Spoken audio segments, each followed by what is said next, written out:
एक बड़ा अपडेट और आपको बता दूं, साथ साथ में तस्वीर देखिए।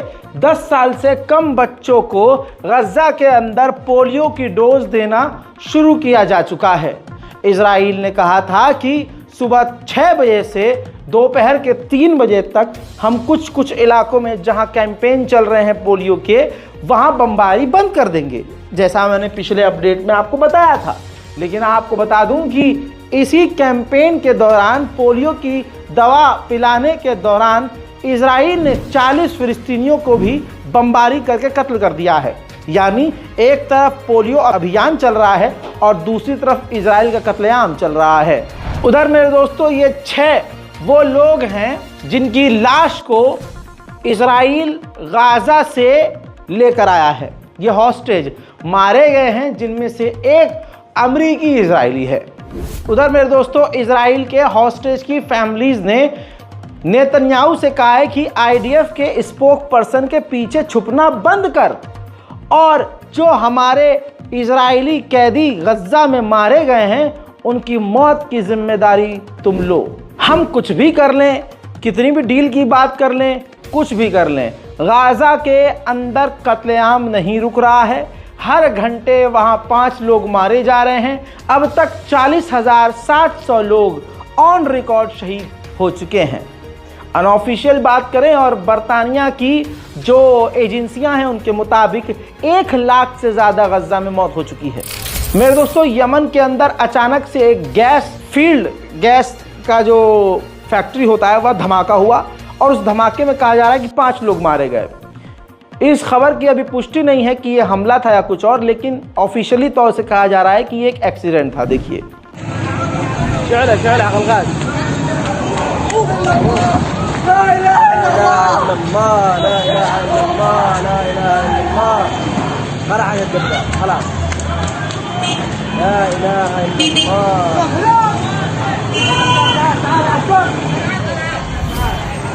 आप लोगों से लगातार मेरी रिक्वेस्ट है और बार बार कह रहा हूं कि मैकडॉनल्ड्स का पूरी तरह से बाइकआउट कीजिए। अब तो इजराइल के आतंकी सैनिक भी मैकडॉनल्ड्स की सच्चाई दिखा रहे हैं। ये देखिए सामने टैंक है, गाड़ी है, हथियारबंद गाड़ियां चल रही हैं और इजराइल के सैनिक मैकडॉनल्ड्स के चिकन बर्गर और फ्रेंच फ्राइज दिखा रहे हैं और खा रहे हैं। यानी मैकडॉनल्ड्स का खाना खा खा कर गाजा के अंदर इजराइल के सैनिक नरसंहार कर रहे हैं और तो और वो उसका ऐड भी कर रहे हैं। लिहाजा और यूं कहूं हकीकत कि कोई भी इंसान का बच्चा अगर मैकडॉनल्ड्स खा रहा है तो हकीकत ये है कि वो फिलिस्तीनियों के बच्चों की लाश खा रहा है। सैटेलाइट इमेज बिफोर आफ्टर की दिखा रहा हूं। ये आप देख सकते हैं हमले से पहले नवंबर 2023 और अब अगस्त 22, 2024। यानी आप एक तरफ देख सकते हैं कि पूरा बसावट वहां मौजूद है और आज दूसरी तरफ आप देख सकते हैं कि पूरा का पूरा सपाट हो चुका है, जैसे यहां कोई मकान कभी था ही नहीं। हाल बेहाल है। इस बारकोड का इस्तेमाल कीजिए ताकि गाजा और फिलिस्तीन की हम कुछ मदद कर सकें। कुछ नहीं कर सकते तो दोनों हाथ बुलंद करके इजराइल के खिलाफ बद्दुआ भी कीजिए और फिलिस्तीन और गज्जा को अपनी दुआओं में याद रखिए। इंतजार कीजिए मेरे अगले अपडेट का। तब तक के लिए जय हिंद।